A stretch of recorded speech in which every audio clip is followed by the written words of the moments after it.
to play well at home. We're excited to be back in the TAC and get a chance to play in front of our fans again.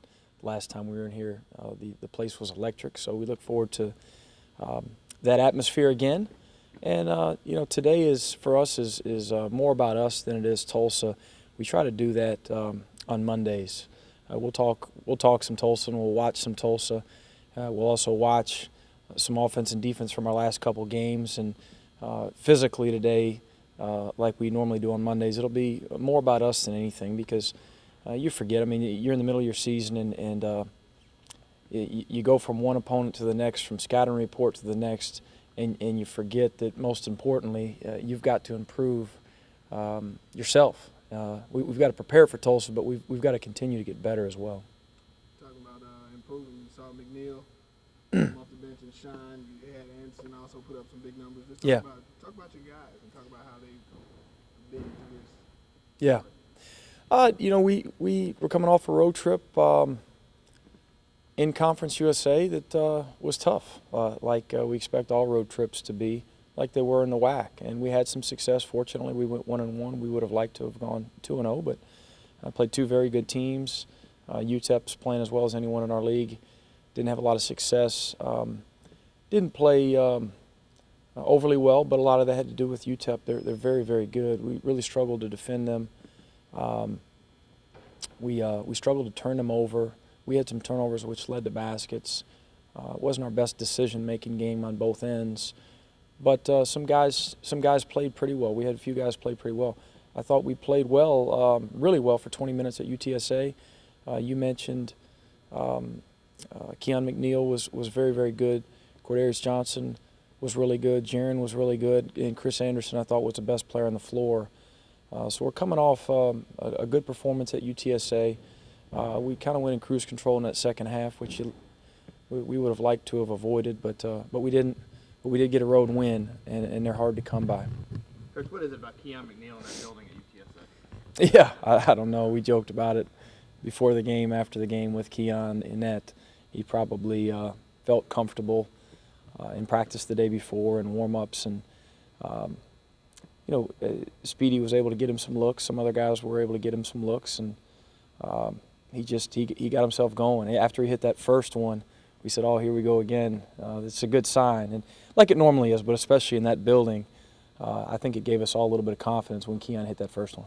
Alex probably didn't play as well as he would have liked on that road trip. What was it that really was giving him some problems on that road trip?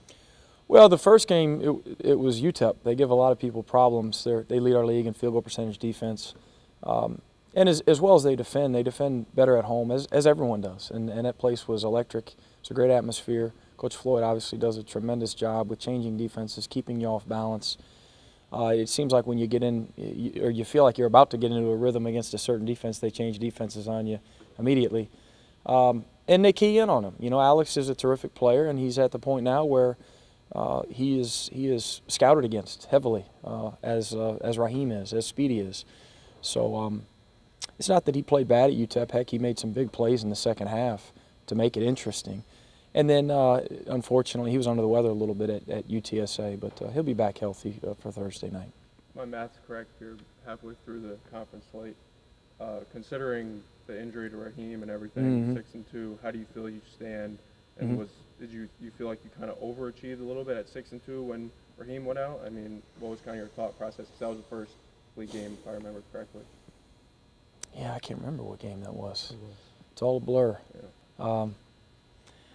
I don't want to say we've overachieved, and I don't want to say I'm pleased at 6-2 either, or that we've underachieved. I think we're very capable in any game, and we have room for improvement. So I think we're okay with where we're at. We've got to continue to improve. I'd like to see us continue to get better and be competitive in every game. And as we challenge our guys every day, let's just see where that takes us. You know, does that mean we win 26 games? Does that mean we win 22 games? Who knows? But the ultimate goal is to continue to get better so we can put ourselves in a position to maybe go to the NCAA tournament. Overall, I guess I'm rambling for a while to get back to your original question. I'm pretty pleased with where we're at, but we have room for improvement. With Chris scoring 26, I kind of went back and looked at all the different leading scorers this year, and it's almost close to 10, and a lot since Raheem went out. Wow. Just we always talk about depth and stuff, but I mean, where do you honestly think this team would be without the guys? You know, the number of 6 to 7 guys that can lead the team in scoring on any given night. We'd be in trouble without depth. We'd be in big trouble. It's just it was all of last year, and it's been our biggest strength this year. In that you have a guy on any given night that could lead you in scoring, or that can come in and get some key rebounds for you, that can make some big plays defensively or offensively. We feel like we have 7, 8, 9 starters. Unfortunately, we're not as deep today as we were a little bit earlier, especially in our backcourt. At UTEP, I thought Speedy and Alex got a few too many minutes, especially with the way we play.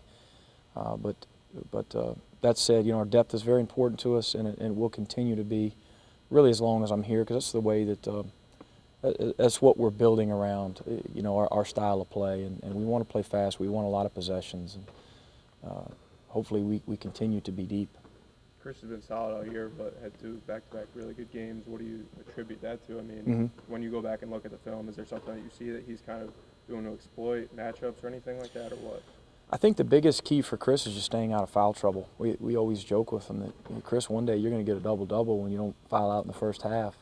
And you I guess it's a testament to how hard he plays. He's very, very aggressive, and he mixes it up defensively. He's extremely quick-twitched as an athlete, both his lower body and upper body. He's got unbelievable closing speed on the ball, and sometimes that gets him in trouble with fouls. If you look back, the games since he's been here that he's played lengthy minutes, he's always contributed. He's always produced. So I just think he's getting more minutes. That's one factor, and then confidence by getting more minutes. In both games, it seems like he got off to a pretty good start to scoring early baskets, and UTEP carried over into UTSA, where once he was in a really good rhythm, we called his number a few times, especially when we were stagnant in the half court, playing with the lead. We got the ball to him on the interior. Speedy made some really good passes to him, and he finished really well. I know one of your points of emphasis has been defending without fouling. Yeah. UTEP didn't seem like that was we were real terrible successful at that. Yeah. What do you need to do to really improve that? A lot of it is just decision making. We just got to pick our spots, and a lot of it is me screaming at our guys to pressure. A lot of it was our game plan at UTEP, and a lot of it was UTEP handling the basketball, being very solid and efficient, and we're over pressuring, and which led to drives, which led to rotations, which led to fouls. We've got to get better with those type decisions, and also just some decisions as it relates to poise. We had 7 or 8 fouls at UTEP that we call frustration fouls, and it seems like we went about a month where we only had maybe 1 a game. We like to say we graduated from that, but at UTEP we lost our poise a few times. You miss a shot, you go after an offensive rebound, you get frustrated, and you just hack a guy, and you can't do that at this level against a good team and be successful. We watch those things on film, and we need to clean those things up. How do you think Kaiser's been playing over the last 4 or 5 games overall? If not well, what do you think he needs to do to really get back to his old self?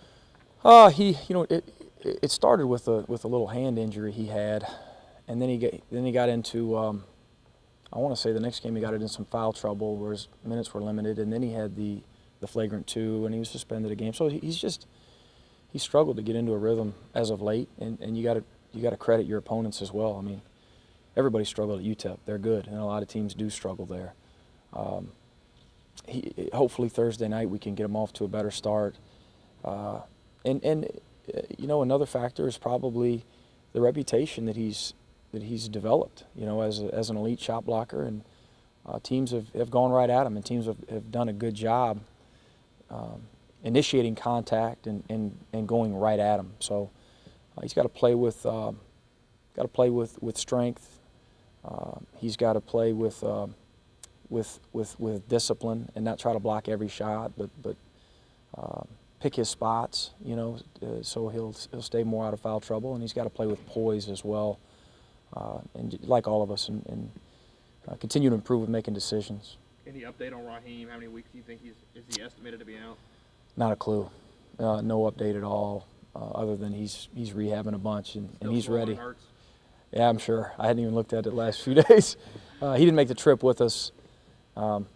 We had our hands full with a couple opponents out there, but we'll peek at it today. Do you enjoy seeing yourself on a T-shirt, your head on a T-shirt? No, I'm going to do my best not to look up in the stands so I don't throw up in my mouth on Thursday. I'm very mad at my brother and Jay for pulling such a prank on me. But it will be neat to have so many fans in here Thursday night wearing the white, all wearing the same color, and it ought to be a great environment. I'll just make sure I don't look at the picture on the T-shirts. I think it might have been your brother getting back at you for things you did as Oh, you sure. were younger. Sure. We'll tell you off the record everything that was done to my little brothers. No, yeah, he's just a little brother getting back at his big brother. I'm not mad at him.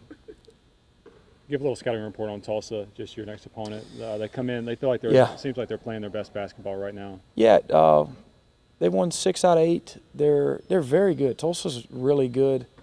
They're the most underrated team in our league, in my opinion, on paper, because of their record. They're way better than their record. They played by far and away the best non-conference schedule. Coach Manning, who we're all familiar with, is arguably the best college basketball player of all time, is a terrific coach in his own right, and he's done a great job. They're going to continue to improve. They're fairly young, and they're going to be a team that's going to be good for a long time, as long as he's there, in my opinion. They have a very good backcourt. They can throw it inside and score it. They can shoot it. They have depth. They really defend. They're disciplined. They're kind of good at everything. There's not one area where they're unbelievable, but they're really good in every area. They're just a very solid basketball team. We're going to have to play very well to protect our home court on Thursday. The obvious one common opponent is Southern Miss. Will you go back and pay closer attention to that game earlier this season, or does that not matter? We've watched the game. We've watched them play a few times. Southern Miss is just such a different team with the way they play. It's just hard to take a lot from that one. We'll probably take more from other opponents, other common opponents. They're good. They're good. We've seen a lot, and we'll watch a lot more over the next couple of days. What was Tulsa able to do against Southern Miss that led them to victory, other than them being at home? I thought, again, Southern Miss is so unique defensively with that zone, the really effective zone that they play. Tulsa's, they're very skilled offensively. Their bigs can score, and they can also pass it. And they did some unique things to attack Southern Miss's zone, which, again, we won't play, so I'm not sure how much you can take from it. But Tulsa played really well. I mean, to beat Southern Miss, you know how good they are.